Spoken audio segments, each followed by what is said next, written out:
Bien-aimés frères et sœurs, vous connaîtrez la vérité et la vérité vous affranchira. Ça, c'est pas moi qui le dis, c'est la Bible qui le dit. Mais moi, je vous dis mieux.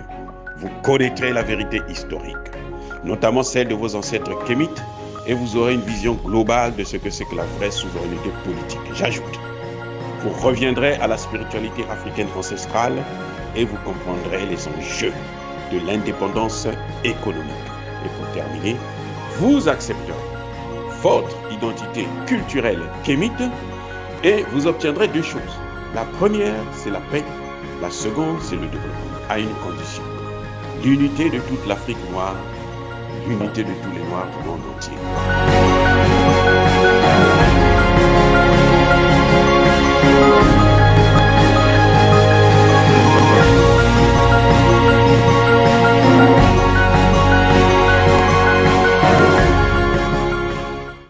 Otep à tous, bienvenue sur la chaîne des panafricanistes par essence, par conviction et par excellence. Celle des citoyens kémites par nécessité et obligation de combat. Nous sommes une chaîne qui n'est guidée que par nos ancêtres et rien que par les ancêtres qui appartiennent à l'égrégore du monde noir. Par conséquent, nous ne croyons en aucun Dieu venu de l'étranger. Toutefois, cette vidéo n'est aucunement destinée à inciter à la haine ou à la violence, car nous menons un combat qui est d'abord et avant tout spirituel, intellectuel et démocratique.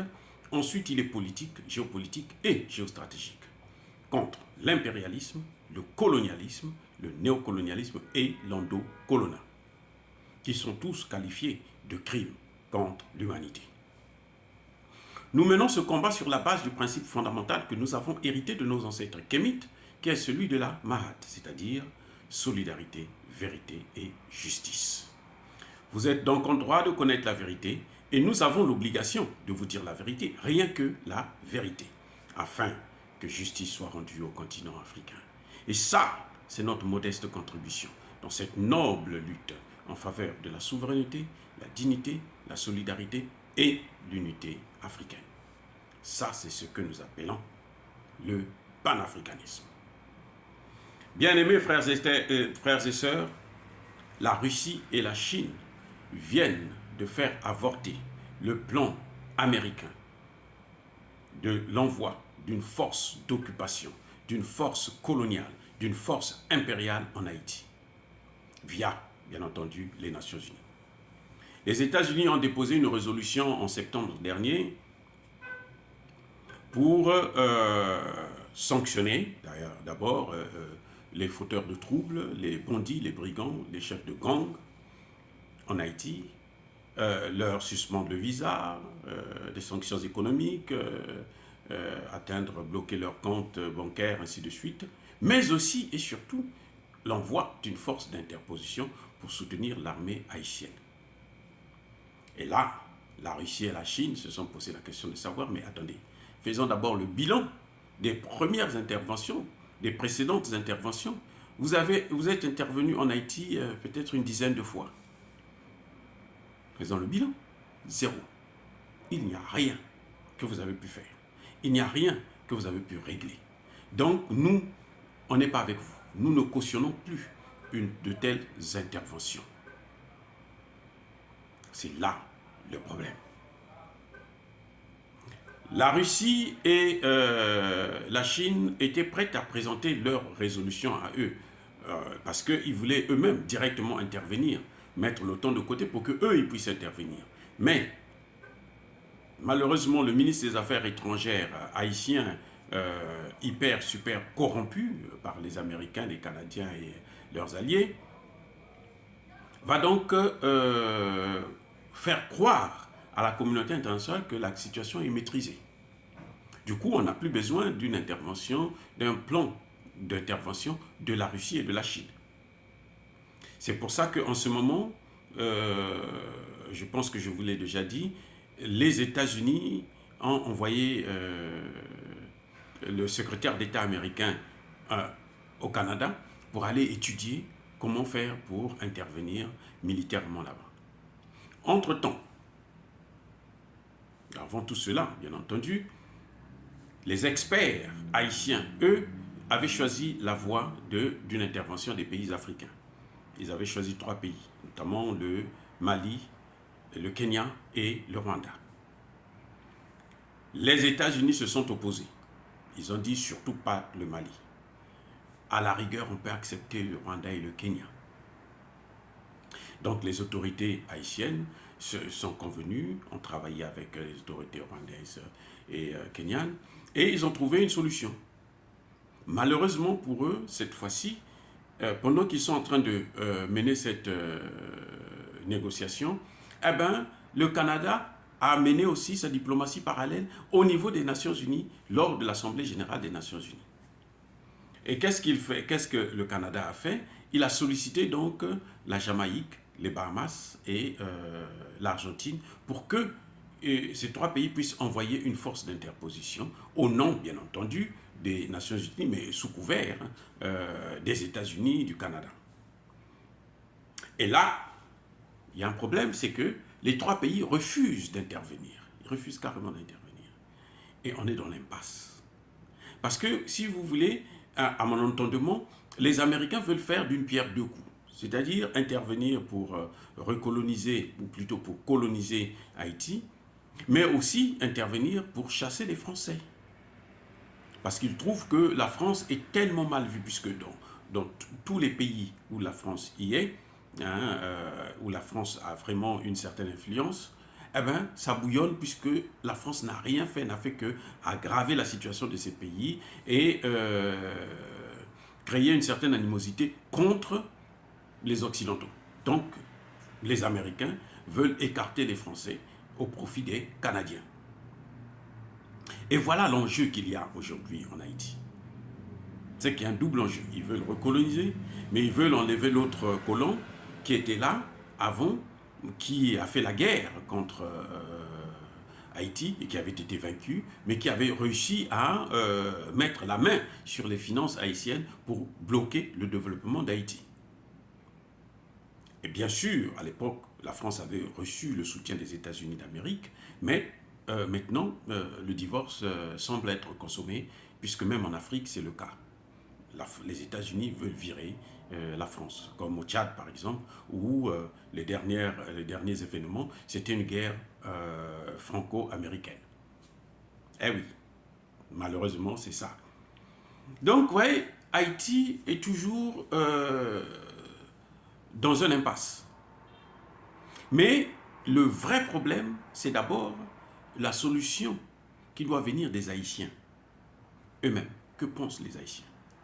La population est favorable à une intervention des pays africains ou bien de la Russie, puisque la Russie a une expérience dans le domaine de lutte contre ce grand banditisme. Vous voyez, mais le gouvernement qui est corrompu, le gouvernement Ariel Henry, qui est corrompu et qui ne jure que sur le maintien du visa, parce que pour eux, le visa, là, c'est la porte d'entrée au paradis, hein, en quelque sorte. Mais moi, je ne pense pas que c'est pour entrer au paradis, mais ils vont plutôt en enfer. Donc, il y a cet enjeu-là. Comment faire pour faire partir un gouvernement qui n'a d'ailleurs pas de légitimité, parce qu'il n'a pas été élu, mais un gouvernement qui est aussi criminel, hein, frappé d'une haute trahison aussi grave que celle des autorités haïtiennes. Il faut d'abord se débarrasser de ce gouvernement.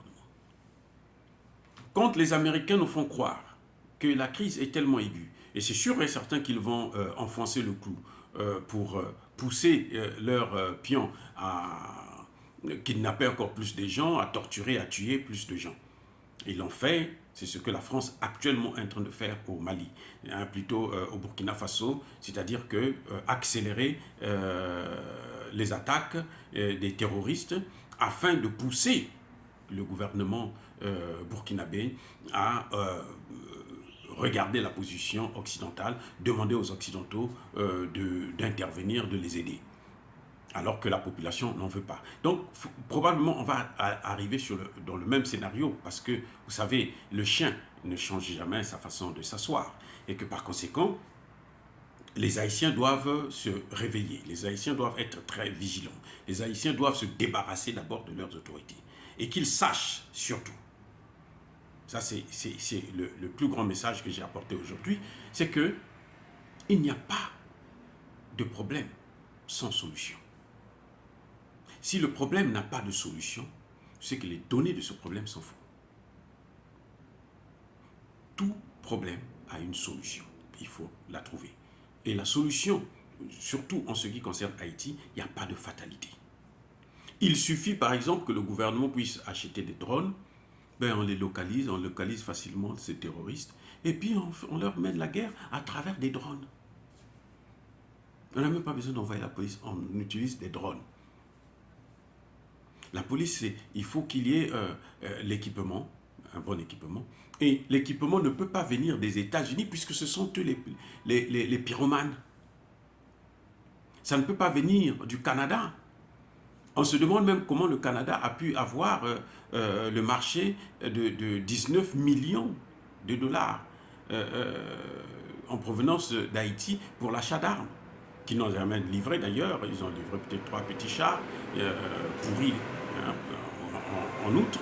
Et on se demande comment ils ont pu avoir un tel marché. Il n'y a même pas eu appel d'offres. Vous voyez, et ce sont ces pratiques-là que les Haïtiens doivent contrôler. Les Haïtiens doivent regarder. Le Canada, les États-Unis, la France ne sont pas des partenaires fiables en matière de lutte contre le grand banditisme ou de lutte contre le terrorisme. Si vous comptez sur les États-Unis, si vous comptez sur le Canada, alors vous devez vous attendre à ce que ce pays puisse tomber en faillite complète et qu'ils viennent l'occuper pour piller les matières premières. La seule chose qu'ils ont à faire, c'est ça.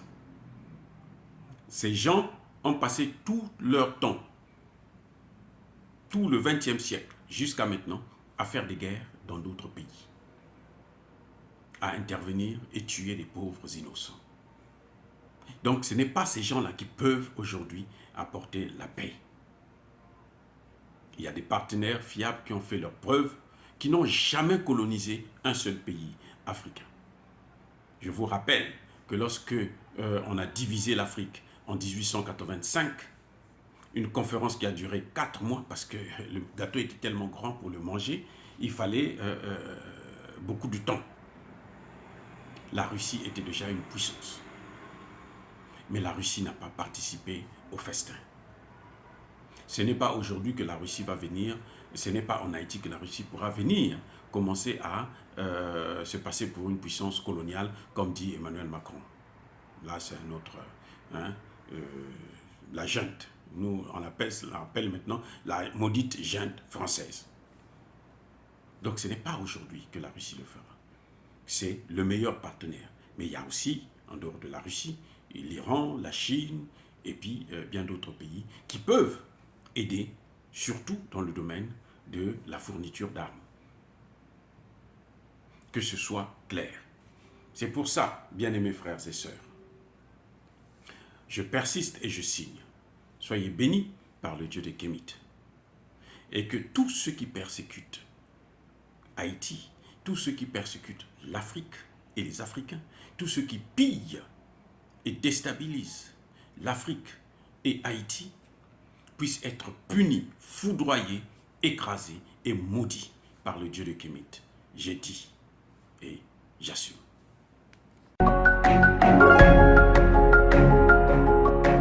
Eux, ils marchent par la foi et non par la vue. Mais moi, je vous conseille vivement de marcher par la connaissance scientifique et historique, notamment celle de nos ancêtres kémites, par les 5 sens et par l'intelligence. À vous, Abia.